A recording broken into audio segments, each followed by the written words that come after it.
seorang pria menikahi seorang wanita yang berbudi luhur. Istrinya telah melahirkan 2 anak perempuan kembar, tetapi suaminya menginginkan seorang putra laki-laki. Oleh karena itu, dia malah menikahi wanita lain dan membelikannya rumah besar. Setahun kemudian, istri barunya melahirkan seorang putra, sehingga dia pun sangat senang sekali dengan kehadiran anak barunya. Namun setelah 15 tahun, dirinya sangat kesulitan dengan masalah ekonomi. Dan agar ia bisa menstabilkan kondisi ekonominya, ia malah menjual rumah istri pertamanya dan memintanya beserta anak-anaknya untuk pindah ke rumah istri keduanya. Dan disinilah awal kekacauan di antara kedua istrinya dimulai.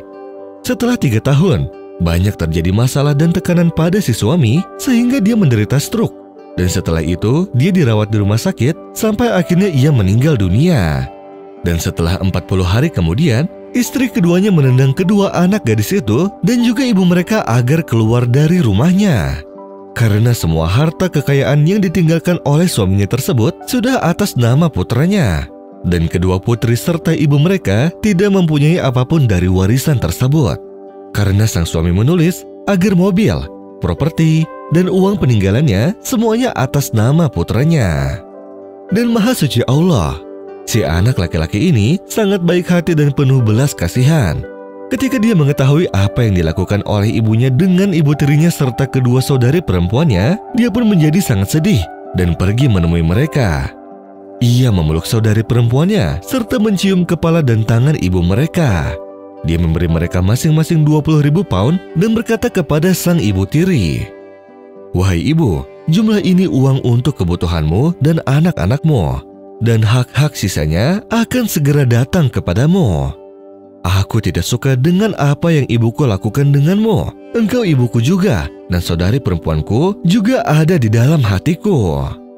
Kemudian si anak laki-laki itu pun membelikan rumah yang indah dan mengatasnamakan ibu tirinya.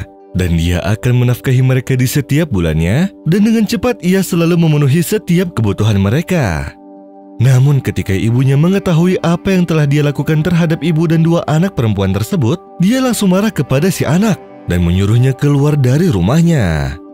Tetapi sang anak tidak marah pada ibunya sendiri, bahkan dia tersenyum padanya dan tetap berperilaku ramah. Kemudian dia mengingatkannya tentang sabda Nabi yang berbunyi, "Hindarilah kezoliman, karena kezoliman adalah kegelapan yang membawa kesengsaraan pada hari kiamat." Sehingga sang ibu yang mendengarnya pun langsung luluh hatinya dan memutuskan untuk merubah perilakunya tersebut. Kemudian di pagi esoknya, dia membawa ibunya pergi ke tempat ibu tirinya beserta 2 putrinya. Sebagai kejutan yang menyenangkan, karena kedua putri tersebut telah memaafkan sang ayah dan juga sang ibu tiri. Hingga akhirnya mereka saling belas kasihan dan saling meminta maaf satu dengan yang lainnya. Sama dengan para ibu mereka yang saling memaafkan satu dengan yang lainnya, sebagai istri yang sudah ditinggalkan oleh sang suami. Ya ayyuhalladzina amanu kunu qawwamina bil qisti syuhada'a lillahi walau ala anfusikum awil walidaini wal aqrabin. إن يكن غنيا أو فقيرا فالله أولى بهما فلا تتبعوا الهوى أن تعدلوا وإن تلووا أو تعرضوا فإن الله كان بما تعملون خبيرا.